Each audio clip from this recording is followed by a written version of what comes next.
Hello, I'm Skip Conroy, Supervisor of the Charlotte County Sheriff's Office Community Affairs Unit. Welcome to this edition of Inside the Star. Today, we have the privilege of speaking with Chief Warrant Officer Shane Engelauf of our Aviation Unit. Chief Engelauf is our Chief Helicopter Pilot here at the Sheriff's Office. Recently, in the western part of Charlotte County, we experienced a very concerning brush fire that required a multi-agency response. Chief Engelauf is here today to talk with us about our response to that brush fire. First, Chief, please tell us about your position here at the Sheriff's Office. I'm the Chief Pilot overseeing the Sheriff's Aviation Division. Right now we employ 2 full-time pilots and 2 full-time mechanics. We are able to support the county with mosquito control, firefighting, rescue, and law enforcement capabilities. So when the fire breaks out, just like in Rotunda, we had the ability to get out there immediately with our patrol helicopter and get ahead of that fast-moving brush fire.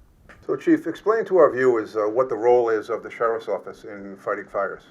The Charlotte County Sheriff's Office supports Charlotte County Fire with fire suppression, especially with fast-moving brush fires. We have 2 options available to us on that, our patrol helicopter as well as our UH-1 Huey. Our roles at the Sheriff's Office are rescue, firefighting, and of course law enforcement. All right, that's good stuff. How well equipped is the Sheriff's Office in handling these types of incidents? Compared to other counties, we're very well equipped. We have 1 UH-1 Huey helicopter that is usually used for larger fires. It can carry 350 gallons of water, and that's on 1 drop. It's also the same helicopter that Florida Forestry uses for their firefighting. Our patrol helicopter is also set up for firefighting with a 144-gallon Bambi bucket. So we're able to keep that inside the helicopter during patrol operations. For the instance where a fire would break out, fast-moving fire, we're able to get ahead of it. That's impressive.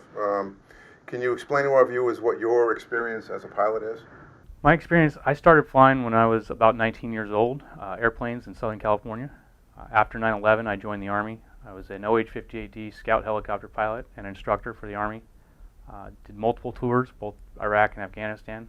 When I came back, I started working for the State Department, the International Narcotics and Law Enforcement Bureau, and then from there I worked for a few other DoD agencies before coming to the Sheriff's Office. All right. Can you offer your thoughts on how this present fire season is shaping up?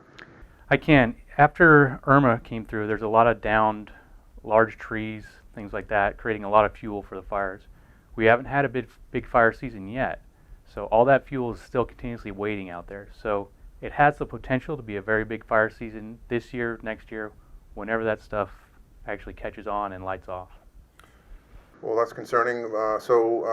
Can you explain to our viewers the value of having this capability of fighting fires like this? The value of the capability of firefighting is great for our county. We have a lot of land and a lot of forestry in between our housing structures. So when we have fast-moving brush fires, the helicopter is able to get in and ahead of those fires and knock them down so Charlotte County Fire and Florida Forestry can do their job. We have, like I said, the ability to stop a patrol flight and start fighting fires. And so there's options like that that many counties don't have. We saw just a few years ago, Collier County had major brush fires and it destroyed a lot of their homes and a lot of their land. So after that season, they went out and purchased a firefighting helicopter just for that reason. Well, lastly, can you explain the technique that you employ when these fires develop? We have 2 techniques based on the helicopter we use. The Huey helicopter has a suction pump that sucks it into a tank, and then once we get over the hot spot of the fire, it's almost like bomb doors that open up and drop that 350 gallons of water. And so the patrol helicopter is more of a bucket that hangs below the helicopter. We dip that into the water, pick up that, and then once we're over the flame or over the hot spot, we'll drop that in there. Recently, we've used the patrol helicopter for the fire in Rotunda Sands. We conducted over 205 drops with that helicopter over a 5-hour period. Over 55,000 gallons of water were dropped on that fire over those 5 hours. And we were really able to stop the head of that fire and let Charlotte County Fire get into the homes and get around the homes to save them, really. It was a fast-moving fire that was moving in between houses, and so the helicopter was able to get to spots where the engines and even the forestry dozers weren't able to get to. So it was a huge asset for us. Well, we saw how effective that was, and we appreciate your efforts, Chief. Well, thank you, Chief, for being with us today. We appreciate your insight. If you have additional questions regarding the CCSO Aviation Unit, please contact the Public Information Officer at 941-639-2101 or email us at piogroup@ccso.org. Thanks for watching this episode of Inside the Star. Again, I'm Skip Conroy, Supervisor of the Community Affairs Unit at the Charlotte County Sheriff's Office.